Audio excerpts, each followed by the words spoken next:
Don't give your heart to what does not return it, Epictetus warned. Tonight we flip that lesson. Instead of wasting hours chasing, you'll learn to watch calmly for the unmistakable signs that genuine interest is chasing you. When you can recognize these 7 tells, you'll stop pleading for attention and start selecting it. Watch to the end, hit like, subscribe, and drop a comment on which sign surprised you. The Brotherhood will keep the conversation rolling. Chapter 1. She lingers in conversations. Clock the physics of dialogue. With casual acquaintances, words flutter briefly, friction slows, silence wins without contest. Sentences taper off into polite nods. Threads of conversation fray naturally. But with attraction, time does not obey the same rules. It dilates, thickens, resists the easy conclusion. You'll notice it first in the way departures stumble. You say, well, I should probably get going, and instead of agreeing or letting you go, she throws a hook into the waters between you. Wait, have you ever tried Ethiopian food? Or, oh, before you go, what's your take on, that pivot isn't random, it's an investment. It's her subconscious casting one more line to stay tethered to the moment. Actions always reveal motives better than adjectives. Attraction doesn't declare itself directly, it manifests in behavior. It looks like her engineering detours, building conversational bridges instead of letting the path end. She asks detailed follow-ups that require full answers, not one-word replies. She shares stories that demand multi-part responses, scenarios that invite imagination and reveal values. What would you do if you won the lottery tomorrow? If you could live in any time period, when would it be? These are not filler questions, they are invitations to a longer dance. A woman who lingers is investing the most precious currency, attention. In a world of constant distraction, divided focus, and endless scrolling, sustained attention is a profound gift. It means that in that moment, of all possible things she could be doing, she chooses to stay. From a Stoic lens, this is shared logos, the fusion of 2 minds recognizing ease, harmony, resonance. Logos was never about sterile logic alone, it was the animating breath that connected all rational beings. In this context, when 2 minds find such natural synchronization that they refuse to part, you are witnessing the spark of that principle. Your move here is subtle but crucial. It is not to perform. It is not to escalate artificially. It is not to start stacking stories, jokes, or credentials like a desperate auctioneer trying to keep bids alive. Your task is to maintain presence, not performance. Presence means anchoring yourself in curiosity. Genuine curiosity. Follow the thread she offers. Let your questions arise organically. Match her conversational pace. If she slows, you slow. If she brightens, you brighten slightly. Neither accelerate to rush toward a win, nor break awkwardly to signal discomfort. Let the conversation find its own breathing rhythm. This balance, the ability to stay without clinging, to engage without gripping, is magnetic. Most people either try too hard or pull away too soon. She notices when you don't. She feels it in the smoothness of your responses, the ease with which you receive her words without immediately pivoting back to yourself. She senses that you aren't just waiting for your turn to speak, you are actually here, in this moment, with her, nowhere else. Stoicism demands that we observe the nature of things without projecting fantasy. So don't treat her lingering as a marriage proposal. It is simply an indicator of warmth, of willingness. You have entered her atmosphere, and she's adjusting her orbit to keep you near a little longer. Respect that. Honor it. Let her linger without forcing outcome.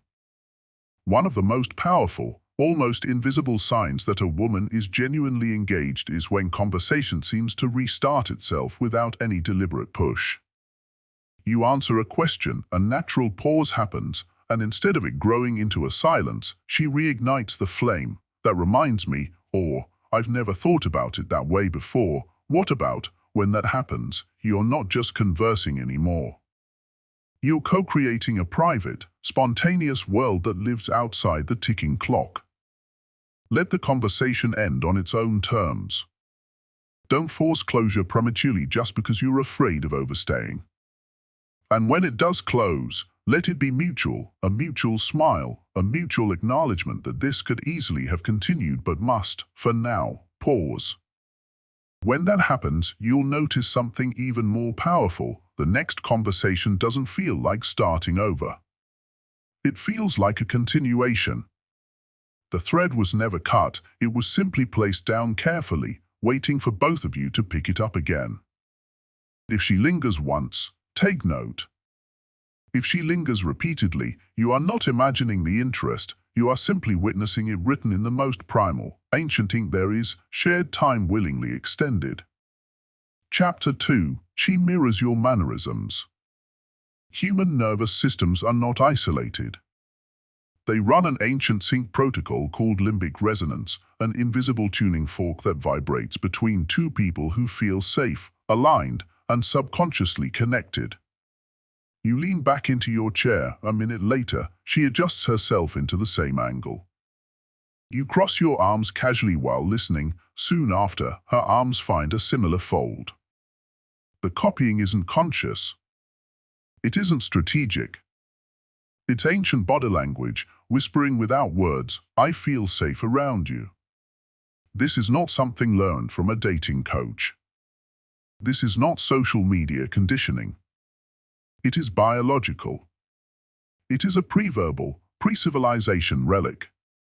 Tribes that mirrored each other's body language trusted faster and survived longer. If she mirrors you, it's not because she's plotting, it's because her body is speaking before her mind catches up. The first skill to master here is perception without projection. Use the Stoic method of clear observation, detach from fantasy, label what you see without adding narrative. Notice timing. Timing is crucial. Authentic mirroring trails by a beat or two. It is a reaction, not a parody. If her copying is immediate and exaggerated, it could be mockery or anxiety.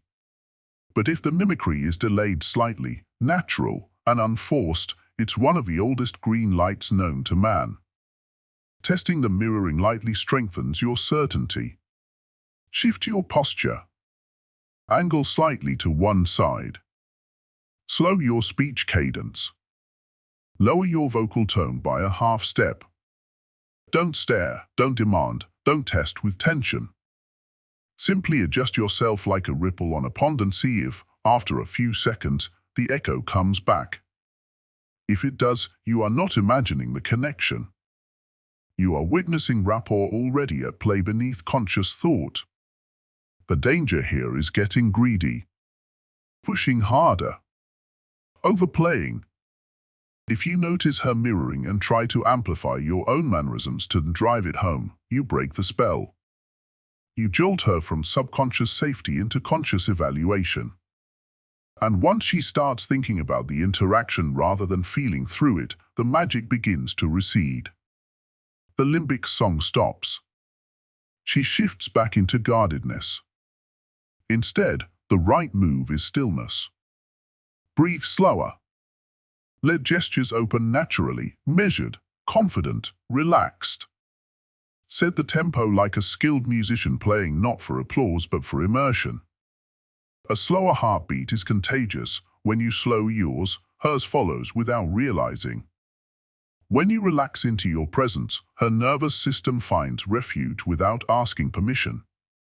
Mirroring often bleeds into voice, vocabulary, even micro-facial expressions. You might notice that after a few exchanges, she starts using your phrasing, your slang, even your rhythm of pauses and laughter. She may pick up your way of nodding, your habit of leaning slightly forward when emphasizing a point. These are deeper signs that rapport is no longer being negotiated, it is already lived. The Stoics trained to observe first impressions without bias. Epictetus taught that impressions are not under your control, but your interpretation is. Practice that here. See the copying, recognize it, but resist spinning a fantasy where she's already fallen in love. Mirroring signals comfort, yes, but it is one of many signals. It means you have a footbridge built. Whether you build a fortress on it depends on what follows. Use the mirroring not as a win, but as a mirror itself to reflect on your own energy. Are you bringing calmness? Are you rooted? Are your gestures open rather than closed? Are your words measured rather than rushed? If so, her reflection of you confirms that your inner state is broadcasting safety. If not, she will mirror back your turbulence instead. In this way, watching her is also watching yourself. Limbic resonance is a feedback loop. You feed the rhythm, she amplifies it. You hold the frame, she steps into it. Mastering mirroring is not about manipulating anyone, it's about mastering your own internal weather and noticing when nature outside responds. A woman may not even realize she's sinking to you. She'll feel oddly comfortable around you, laugh easier, stand a little closer without questioning why. This is not an accident. You are harmonizing at the level where words become optional. True rapport cannot be faked, only allowed. Master your state first. She will follow. Chapter 3. She teases you playfully. Play is the rehearsal hall of intimacy. In every corner of human history, from campfires to palace courts, teasing has been evolution's preferred low-risk probe of boundaries. It's a dance where one foot tests the floor before the full weight of trust is placed. When a woman teases you, exaggerating your habit of triple-checking door locks, poking fun at your obscure 90s indie band obsession, mimicking your coffee order with theatrical flair, she's not merely passing time. She's gathering data. She's exploring the elasticity of your ego. Stoic composure matters here more than ever. If you flinch, bristle, or retaliate with heavy-handed sarcasm, you broadcast fragility. You reveal a core too brittle for real rapport. But if you meet her jest with a grin that rises naturally, a witty volley that matches her spirit without cruelty, you become something far rarer, a man grounded in self-command. A man unshaken by harmless jabs because his identity doesn't teeter on any one moment of judgment. Responding to teasing is not about winning. It's not about one-upping her joke or demolishing her with sharper wit. True mastery is keeping the energy light and reciprocal, like a game of ping-pong where the goal is to keep the ball bouncing as long as possible, not to slam it past her for a hollow point. You reflect her playfulness back to her, mirror it with your own flavor, and in doing so, you create a shared bubble, a little world where laughter flows freely and self-consciousness dissolves. Because laughter, every serious study on human bonding confirms, is stronger than mere shared secrets. Secrets bind people through fear of exposure. Laughter binds through the joy of exposure. It says, I see you, flaws and all, and it delights me rather than frightens me. When she teases, she's also observing how you handle minor losses of face. Can you laugh at yourself without disintegrating? Can you surrender an ounce of control without panic? These micro-tests are not calculated plots, they are organic instincts developed over thousands of years. Play sharpens intuition. It filters who is emotionally agile enough to dance when life steps on their toes. You will notice that the style and sharpness of teasing often calibrate to comfort. Early on, the jokes may be gentle, almost apologetic. As trust deepens, the teasing grows bolder, more pointed. A comment about your taste in sneakers escalates into a mock imitation of your deadlift grunting. Instead of interpreting this escalation as a threat, understand it for what it is, a signal of growing safety. A willingness to touch the edges of your pride because she senses the structure can hold without cracking. Your task is twofold. First, hold frame. Smile genuinely. Acknowledge the jab. Perhaps even exaggerate your own flaw for comedic effect, self-deprecation used sparingly, not as self-attack, but as playful collaboration. Second, reciprocate at her level. If she jokes about your clumsy chopstick skills, maybe tease her mock seriously about needing Google Maps to find her own kitchen. Match her tone, not exceed it. Escalate only if she escalates. Remember, the purpose is not validation, and certainly not conquest. The purpose is co-creation of ease, of chemistry that feels effortless because both participants refuse to armor up against light-hearted strikes. You are showing her that in your presence, play is never punished. That your masculinity is not a porcelain statue requiring constant protection, but a well-forged tool, light enough to lift and strong enough to withstand.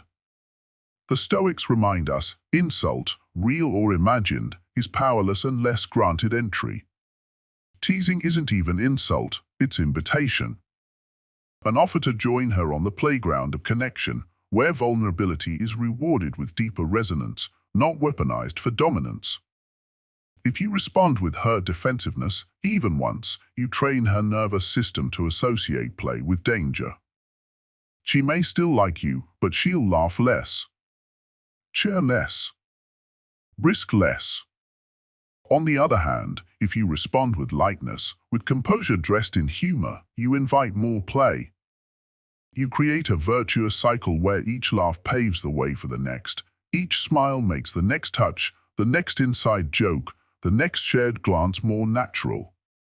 Ultimately, teasing is a litmus test for how you handle intimacy disguised as absurdity. Fail it, and she learns to pull away. Pass it, and she learns that laughter is safe in your company. And once a woman feels that kind of safety, doors open that serious conversation alone can never unlock.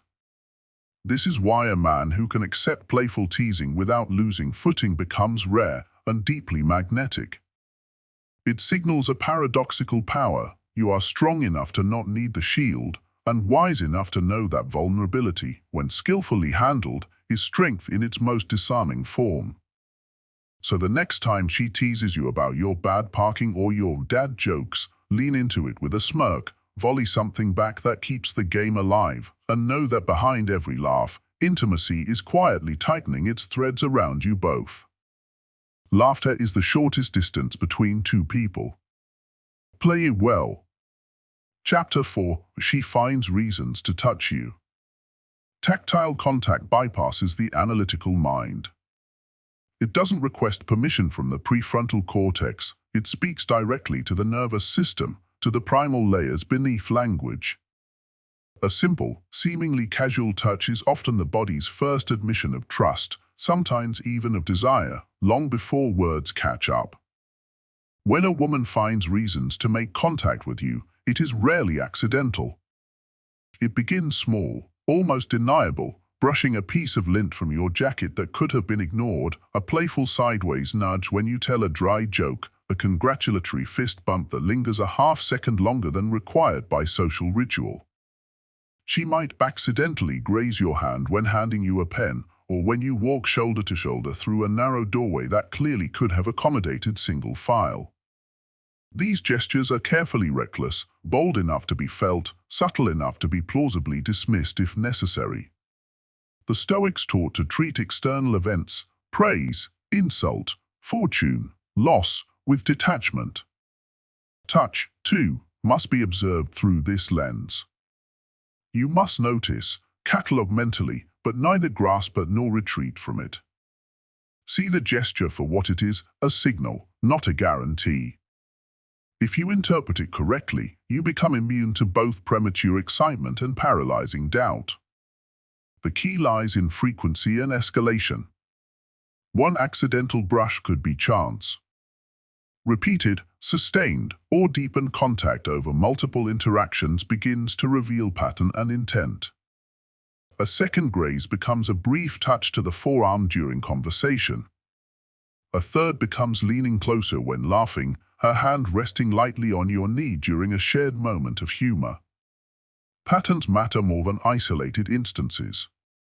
Nature speaks through repetition.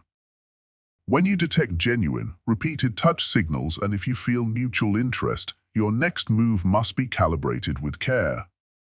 Reciprocate, but do so lightly, almost imperceptibly. A light palm placed on her back as you guide her through a bustling crowd, a fleeting touch on her wrist when emphasizing a shared joke, a playful tap on the shoulder, then immediate withdrawal. The withdrawal is crucial. It demonstrates you are capable of initiating without clinging, that you can create connection without attempting to possess. This is the essence of masculine grace, leading the dance without squeezing the partner's hand too tightly. Just as a skilled dancer senses when to lead and when to allow freedom, a man attuned to these signals knows when to bridge the space and when to honor it. In this way, you reflect the Stoic principle of balance, motion without frenzy, stillness without apathy. Importantly, you must remain sensitive to her responses, not just the initiation of contact. A woman interested in deepening the connection will not only accept your light touch, she will amplify it. She will lean closer instead of pulling away. She will find new ways to maintain or reinitiate that physical bridge. A slight lean during conversation becomes standing closer during group interactions. The dance continues, subtle yet undeniable. There is no need for analysis paralysis. The body does not lie the way words often can. Touch strips away pretense. If you are mindful, you will feel the truth vibrating in the space between you. However, Stoic wisdom demands caution against interpretation driven by ego. Not every touch means deep emotional investment. Not every playful nudge signals long-term desire. Observe context. Observe her interactions with others. If her behavior towards you is distinct, if her touch is more frequent, more lingering, more invested, then you have real data. If it mirrors how she interacts casually with everyone, temper your assumptions. Mastery lies in matching her escalation without forcing it. Leading when the path is clear, pausing when the trail grows ambiguous. If you violate this rhythm, if you press too soon or cling too tightly, you will disrupt the delicate architecture of emerging trust. And never forget, physical touch is not merely about immediate gratification. In its highest form, it builds an atmosphere of comfort and safety, a silent assurance that presence is welcome, that proximity is not a threat but a sanctuary. When handled with respect, even the lightest brush of hands can lay the foundation for something far stronger and more enduring than mere chemistry. Approach each instance as a craftsman approaches rare material, with reverence for its potential, but also with the humility that recognizes how easily it can be damaged. Mutual touch, when allowed to unfold naturally, transforms the space between two people. It creates a third thing, an invisible bridge woven not from need, but from shared comfort and growing trust. It is, in many ways, the body's early draft of intimacy, the first page of a book yet to be written. Touch is not the goal. It is merely one of the signs along the path. Notice it. Respect it. Respond to it as a Stoic would, with full presence, but without grasping. Because when two people's nervous systems speak fluently without words, everything else becomes effortless. Chapter 5. She remembers the little things. Details are data points, and memory is energy expenditure. In an era where attention fractures across dozens of apps, scrolling headlines, and algorithmic noise, the deliberate act of remembering something about you is profound. If she recalls your favorite writer, the one you casually mentioned in passing, or the exact city where you backpacked 2 summers ago, understand that this is not random chance. It's a conscious or subconscious investment of her mental resources into your narrative. It costs energy to remember. She is spending it on you. A woman who remembers small specifics, not just the headline facts but the textured details, the nickname of your childhood dog, the obscure coffee order you prefer, the way you described your dream of visiting Patagonia, is quietly signaling that you occupy valuable real estate in her mind. This defies the modern pattern where even birthdays and anniversaries slip away unnoticed, drowned under the flood of alerts and artificial urgency. It's a rebellion against forgetfulness. The Stoics, ever wary of the mind's tendency to scatter, taught that attention must be guarded and directed toward what truly matters. From a Stoic lens, her selective retention is not random. It is proof that she has weighed and found you valuable enough to warrant storage space in the most limited resource of all, her attention span. She does not remember everyone's favorite poet. She does not catalogue the exact model of every man's old car or the band they said reminds them of summer drives with their father. She remembers yours because, consciously or not, she has assigned you significance. Your task, if you wish to live with the grace and clarity the Stoics prized, is not to exploit this memory as leverage or currency. It is to respond with equal sincerity. When she recalls, acknowledge it, not necessarily with grand gestures, but through acts of mirroring care. If she once mentioned loving a small obscure gallery across town, suggest grabbing coffee near it and wandering through together. If she speaks about her love for a particular author, and you come across a podcast where that author shares a hidden side of themselves, send it without expectation, without preamble, simply, thought you might enjoy this. Listening is a rare and valuable currency. It is rarer still when it comes from a place of genuine presence rather than tactical scheming.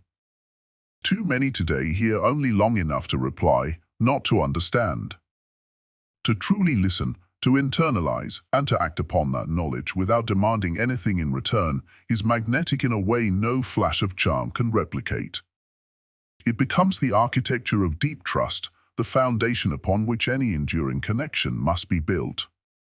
When you engage her memories with action, you are saying, I see that you see me. I honor the care you've shown.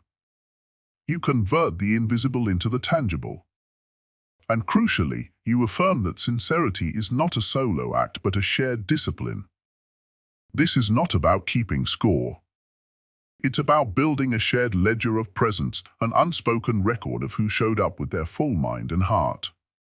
Over time, these small recognitions accumulate into something vast and enduring. Relationships, whether friendship or romance, are not built in grand speeches or sweeping declarations.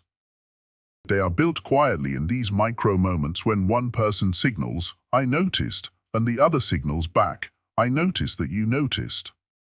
There is also a critical nuance here, you must remain grounded. Stoic discernment demands that you observe patterns over time, not just isolated incidents. A single memory recall might be coincidence or courtesy. But when the pattern repeats, when she remembers your half-joking comment about hating small talk at loud bars, and later suggests meeting at a cozy cafe instead, you can trust that it's genuine. She's adapting her choices around the knowledge she has gleaned from you. Adaptation signals care. And care, once detected, must be met with poise. Do not tumble into desperate gratitude or oversharing. Return the energy with calm precision. Remember her details the way she remembers yours, not to bind her in obligation, but because doing so refines you into a man of presence. Into a man capable of genuine, sustained attention in a distracted world. You must understand, this practice of mutual remembrance becomes its own gravity well. When two people invest memory into one another, the connection deepens naturally, inevitably. Shared recollections form not only a history but a forecast, a quiet mutual promise that you will both continue to exist vividly in each other's lives. In a society obsessed with spectacle and superficiality, the simple act of remembering, truly remembering, becomes a form of devotion. A signal of rare seriousness. A slow-burn proof that amidst all the noise and frenzy, you found someone worth keeping awake in your mind. Spend your attention wisely. Spend your memory wisely. It compounds faster and holds more weight than any fleeting compliment or scripted line. When she remembers the little things, she's offering a thread. When you pick it up sincerely, a tapestry begins. Chapter 6. She creates inside jokes. Inside jokes are not mere punchlines, They are secret handshakes woven into conversation, quiet proofs that a shared world exists between two people, invisible to everyone else. When a woman deliberately seeds an inside joke, it's not just humor at play. It's intimacy in embryonic form. It's the forging of a tiny republic, a microculture where only two citizens speak the same language. The Stoics prized shared symbols within the polis, marks of understanding among brothers and allies. Today, the joke serves the same ancient purpose. You and I are not just participants in the crowd. We are builders of a private citadel within it. Watch for the subtle craftsmanship.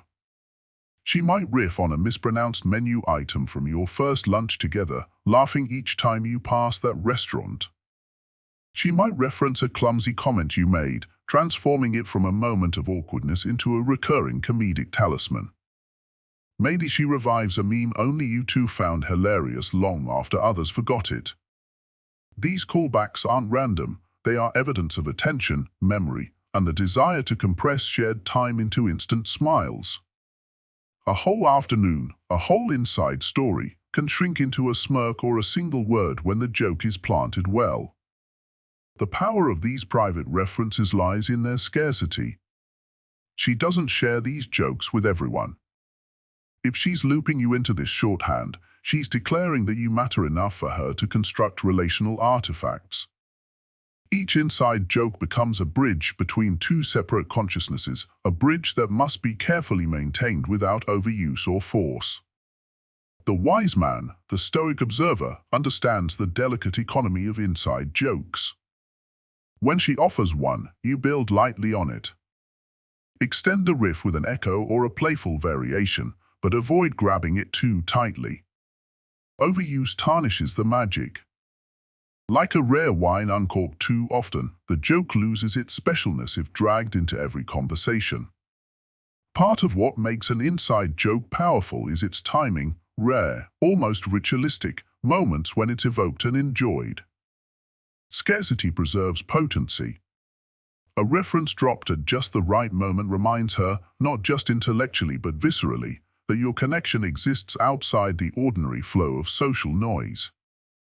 It reminds her that she isn't just speaking to another face in the crowd, she's speaking to someone who remembers, who recognizes, who belongs. Sometimes, she will test the waters with a tentative joke, uncertain whether you'll catch it. Catch it. Respond lightly. A spark passed between two people dies if it falls into a void. If you notice her reviving an old laugh, even with a glance or subtle phrasing, meet it with equal wit or a knowing smile. You're not just exchanging jokes, you're strengthening the idea that this connection is alive and growing. Inside jokes often evolve naturally into code words for experiences yet to come. A passing joke about skydiving might become an actual date months later. A mockery of overpriced coffee might lead to a mission to find the worst, or best, cup in the city. The microculture created through humor has gravity, it pulls futures into its orbit. But beware, humor is not a substitute for authenticity. Inside jokes decorate a structure that must already be sound. If the foundation of mutual respect, shared values, and genuine curiosity isn't there, no amount of private jokes can salvage it. The Stoics would say that jest must accompany virtue, not replace it. Let laughter garnish character, not camouflage its absence. When she smiles at you across a room after a shared joke is revived, understand that it's more than amusement. It's belonging. It's her quietly saying, "I feel seen by you." In a world teeming with shallow attention, inside jokes are markers of depth. They represent hours logged, moments stored, reflections shared. They're proof that a woman has decided you are worth building something unspoken with, something that doesn't need explanation every time it's summoned. Over time, the lexicon of shared humor becomes as important as spoken words. When conflicts arise, and they always do in real connections, these small anchors remind you both that laughter exists even when agreement falters. They act like secret gardens where tension cannot thrive. The Stoics would recognize in this playful bonding something much deeper than frivolity. They would see the creation of shared meaning, a crafting of invisible ties that make life lighter, friendships stronger, love more resilient. A man who understands this uses humor not as performance, but as bridge work, quiet, skillful, and enduring.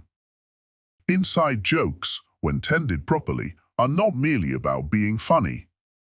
They are about being remembered, about being chosen, about being allowed entrance into someone else's inner world where few are permitted to walk. Build this world with patience, humor, and light hands, and you will find that no fortress of attraction stands stronger than the citadel of two souls who laugh at the same secret things. Chapter 7. She interacts with you differently than others. At any social gathering, signals rarely shout, they whisper. A Stoic learns not to chase noise but to perceive patterns. Begin with stillness.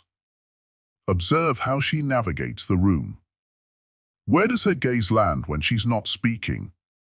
When she laughs, does her eyes dart briefly toward you as if seeking confirmation? If you stand across a circle, does her body angle in your direction, subtly breaching personal alignments, even when her mouth addresses someone else? These aren't random occurrences, they are unfiltered body language messages, legible only to the attentive. When you enter a space, listen to the ambient temperature of her voice. Does her tone rise a half-step lighter? Does laughter arrive faster? Do her sentences swell with extra color when you're near? Some men imagine attention because they crave it. The Stoic dissects it. He knows wishful thinking muddies perception. Instead, he compares baseline interactions, how she treats others, against her behavior toward him. If she offers curt nods and polite but flat smiles to most, yet lingers with you in jokes, questions, or playful jabs, that divergence is a flare on the emotional radar. Notice if she recalls your earlier points and threads them back into the conversation later. Does she elevate your remarks by adding layered commentary rather than offering neutral acknowledgments? Does she pick up threads you dropped earlier and weave them naturally back into discourse? These behaviors signal mental and emotional investment. In contrast, mere friendliness is uniform, attraction is asymmetrical. Physicality tells another chapter of the story. Proximity shrinks when affection grows. If she steps closer under the excuse of better hearing, brushes by when space is ample, or stakes her ground near you without tactical necessity, she's sending tactile proof of preference. Stoics understood that proximity is no accident among conscious beings. Crowds may jostle, but consistent chosen closeness reveals intent. Posture mirrors sentiment too. When she's at ease, her shoulders relax, arms uncross, palms remain visible. If tension melts around you while staying braced around others, it's a neon contrast, softness towards you set against reservation elsewhere. Her laughter becomes less performative, her questions more open-ended, her patience extended. Your task isn't to preen or posture when you detect this differentiation. It's to embody poise. The man who puffs his chest or flaunts superiority the moment he senses favor commits the fatal error, turning attraction into pressure. Validation-seeking behavior, bragging, dominating, over-joking, suffocates natural interest. Like a delicate flame, her early investment needs air and subtlety, not spectacle. Maintain internal stillness. React with matching warmth but measured cadence. Let compliments land without deflecting or diminishing them, but also without swelling with pride. Demonstrate through action that her extra attention, while noticed, does not define your value. Your value is self-forged, independent of outside approval. That is what makes you magnetic. She offered selective warmth, you honor it without becoming enslaved by it. Equinimity is the secret weapon. Flattered yet unfazed, present yet self-contained, you show that connection enhances your experience without being necessary to your peace. This validates her choice rather than invalidates her intuition. People, especially women attuned to emotional undercurrents, instinctively move towards certainty and stability. The man who can accept affection without turning it into a transaction, who can mirror attraction without urgency, becomes the axis around which lighter souls orbit. Over time, preferential interaction compounds. The casual compliment becomes a shared project, becomes an inside joke, becomes plans made just the two of us. Watch how her language evolves. We should go. You'd love this. When are you free? Language shifts from neutral to inclusive when emotional stakes rise. Do not rush it. Attraction, like all natural processes, blooms best without excessive handling. Your ability to observe without immediate interference will distinguish you from the impatient masses. By recognizing the shifts in her behavior and mirroring them with calm, authentic engagement, you allow attraction to root itself without ever forcing its growth. To a Stoic mind, love is not seized, it's invited. In the soft tilt of her shoulders, in the half-second longer eye contact, in the laughter that needs no punchline, you find signs written in human grammar older than words. Your duty is not to script them but to listen and respond from the depth of your own self-command. Recognizing these signs isn't license to sprint, it's permission to stroll confidently. When you see two or more chapters align, lean in with intention, invite, plan, lead. If none align, keep building your life's pillars. Either way, you've ceased begging for random attention and started discerning real signals. Like the episode, subscribe for next week's Stoic upgrade, and share in the comments which signal you'll watch for first. Stoic attraction begins with awareness. Awareness begins now.